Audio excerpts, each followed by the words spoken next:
Assalamualaikum warahmatullahi wabarakatuh. I am Hasrizal from Finland.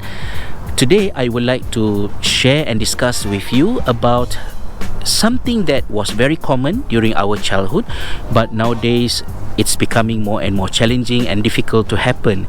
And it is about having meal together as a family.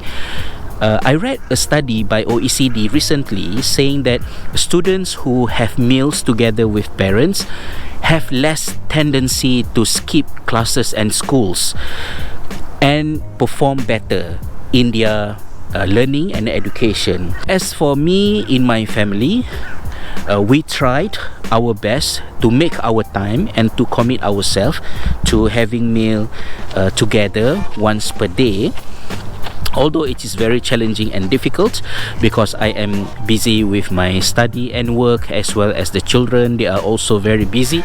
In order to understand how having meal together can have good impact on the quality of our communication as well as school performance, I remember one communication skills that was taught by my friend back in Malaysia, which was known as C.A.S.I.C. C.A.S.I.C. C.A.S.I.C. stands for Connect, Acknowledge, Serve, Inquire and Choice. The point from C.A.S.I.C. is that in our life, usually we jumped immediately to choices. Parents give choices to children, salesmen give choices to potential customer, and moving immediately to choices might lead to rejection. This is a human nature because people have all the reasons not to listen, not to pay any attention, and to simply reject any choices we give them. There is a need for a prerequisite for choices to receive better acceptance, and that is C.A.S.I. Connect, Acknowledge, Serve and Inquire. And all these elements are there in having meal together as a family. The first one is to connect. Before we give choices, we have to first connect ourselves with whoever around us. We live in this world nowadays in a very disconnected setting of life. Although we have mobile phones, we have social medias that are supposedly to connect people, we genuinely believe that social medias and smartphones are actually disconnecting people. We live under one roof, but everyone is busy with their own life. They listen to their own musics, they have headphones, earphones, deafing, is that even a word, so everyone is busy with their own life. Having meal together is the first step to actually connect everyone. It takes only about 45 minutes or 1 hour every day for us to sit together, switch off the television, put smartphones aside, even books put aside. We just sit together with the meal and genuinely connect again. The second one is acknowledge. Acknowledge means that we acknowledge all the situations that happen. We acknowledge that our children are tired. We acknowledge that they are not happy. We acknowledge that they have trouble. We acknowledge that it was our mistake to prepare the meal very late, for example, sometimes.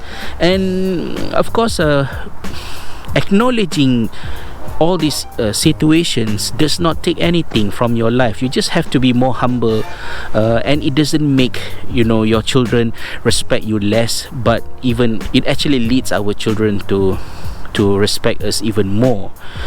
That is acknowledge. The third one is serve. Serve means that before we give choices, after connecting and also acknowledging, we serve them. I serve them with food. I try my best to cook nice food. It doesn't have to be expensive. It doesn't have to be something very fancy, but we cook warm meal. And if there is the means to do so, I try to cook something they like to eat. Sometimes I ask them first, what would you like, what would they want to have that evening for our dinner, and then we serve them. The fourth one is inquire. After connect, acknowledge, serve, the fourth one is inquire. We start to ask them about how is their schooling, do they have any problem, do they need some help, do they have homework. And usually most of the time, when we reach the step of inquire, at least my children, most of them always have something to tell, always have something to say. And having our teenage kids sharing with us, opening their heart to tell us about things that happen at school is a huge blessing, you know, because the more they grow older, the less they want us to get involved with their life. So by having them to share whatever they have, no matter how small, simple, silly thing happen at school, is a huge blessings that I really I appreciate every time it happen. So after connect, acknowledge, serve and inquire, then we reach the final part, and that choices. And choices do not necessarily mean that we give a huge form of choices, but sometimes they are just all the simple routine things that happen every day. For example, we tell our kids, you know, go to bed at 10, don't stay up unnecessarily. When I wake you guys up for Fajr prayer tomorrow morning, please wake up, and then before going to school, have a plan in your mind. How are you going to pray at school, especially in winter here in Finland? And before leaving, going to school, make sure you switch off all the lights, fans and everything. You know, all these kind of things can be really irritating and annoying to them, but if they are emotionally secured, they are connected, they are acknowledged, they are served, and we inquired whatever they have in their life, then choices receive better acceptance.